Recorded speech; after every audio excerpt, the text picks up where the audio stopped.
Tonight's story is about colors. The brilliant, fiery orange of a summer sunset, the soft, gentle lavender of twilight, colors that we so often take for granted. And it's about what happens when someone who can see all of those colors meets someone who can only remember them. It's a story that reminds me that seeing, well, it has very little to do with our eyes. This is the story of a young artist named Lily and the gift she gave to a man who lived in darkness. Our story begins in a little park, tucked away from the noise of the city, like a forgotten secret. It was a place of old, sprawling oak trees, their branches like gentle arms reaching for the sky.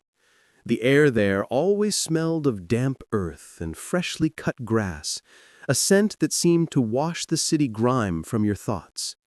And this park, this was Lily's sanctuary.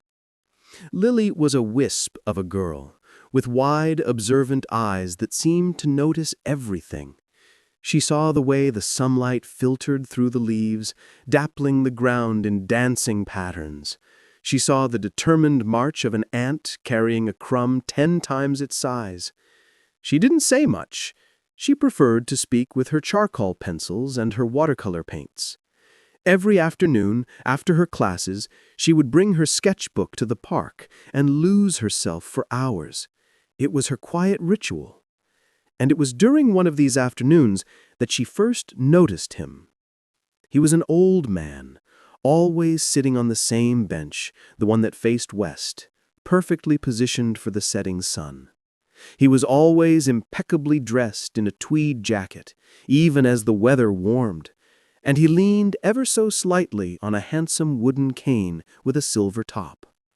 But it was his posture that caught Lily's artist eye.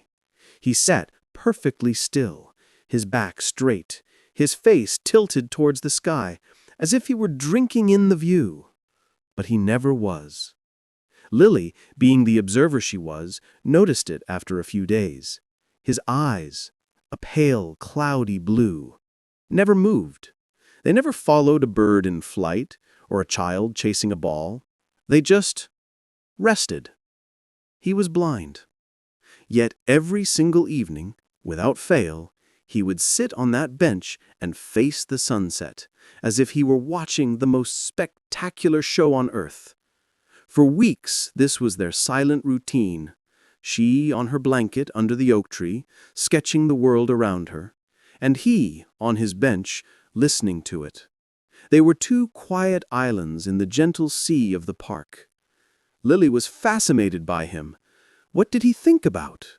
What memories did he hold behind those still blue eyes? She wanted to talk to him, to ask him, but she was terribly shy. The words always seemed to get stuck somewhere in her throat. One blustery afternoon, as the sky was beginning to blush with the first hints of evening, a gust of wind caught her easel. Her supplies went scattering. A tube of cadmium yellow rolled across the grass, coming to a stop right beside the old man's shoe. This was it. The world had given her an opening. Taking a deep breath, she walked over. Her heart was thumping like a drum. "Excuse me, sir," she said, her voice barely a whisper. The man's head turned towards the sound of her voice. A gentle, kind smile formed on his lips. "Hello there," he said. His voice was like old leather, warm and smooth. "Did the wind get the best of you?" He told her of the sunsets he'd seen in his life. He'd been a pilot, you see, a long time ago. He described the impossible deep blue you only see from 30,000 feet, a color so pure it felt like you were at the very edge of the world. He told her about watching the sunrise over the snowy peaks of the Alps, a sight that he said made you feel blessedly small, as the white snow turned to rose gold before your very eyes. He described a sunset in the desert, where the sky became a canvas of such violent, beautiful colors, oranges and purples and reds so vivid it felt like the world was ending and being born all at once. He gave her his memories, and she gave him her present. Their friendship blossomed across the seasons. They talked about everything and nothing. He told her how he lost his sight, an illness that came on slowly, stealing the world from him one color at a time. The last color he remembered seeing clearly, he told her, was the bright, optimistic yellow of his wife's daffodils in their garden. It was the happiest color, he'd said, his voice soft with memory. I was glad it was the last one.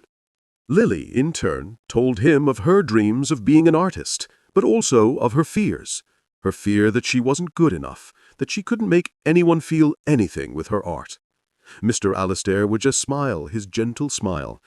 "Oh, my dear girl," he said one afternoon, after she'd described a particularly spectacular sunset. "You make me feel. You have brought more color into my world these past few months than I have known in 20 years.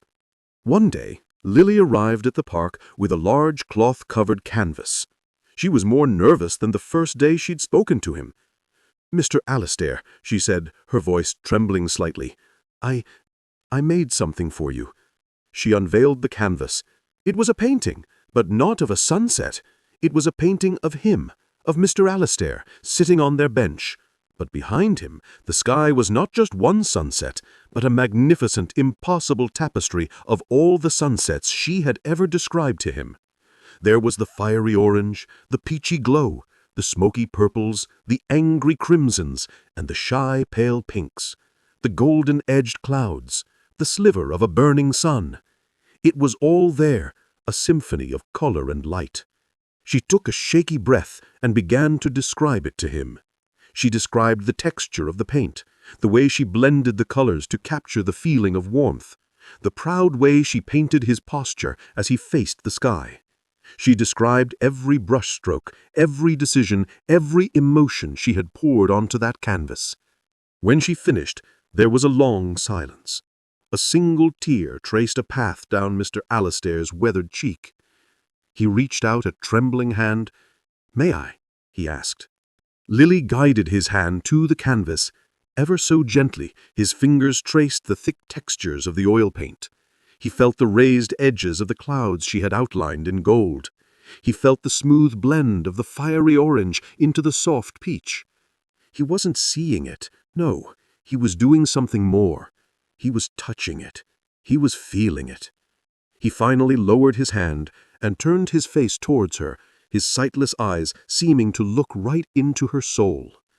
"Lily," he said, his voice thick with emotion, "when I was a boy, I believed that masterpieces only hung in grand museums." He smiled, that warm, kind smile of his. But I was wrong. The greatest masterpiece is the one that allows a blind old man to see the sunset one more time. Lily went on to become a celebrated artist. Her paintings were known for their incredible light and their ability to evoke deep emotion. And when people would ask her how she learned to capture the soul of a sunset, she would simply smile and tell them about a kind old man who taught her how to see. Their friendship continued for many more years, a quiet, beautiful ritual on a park bench, painting the sky with words. It's a beautiful thought, isn't it? That the most profound connections we make in this life are often built not on what we can see, but on what we are willing to share.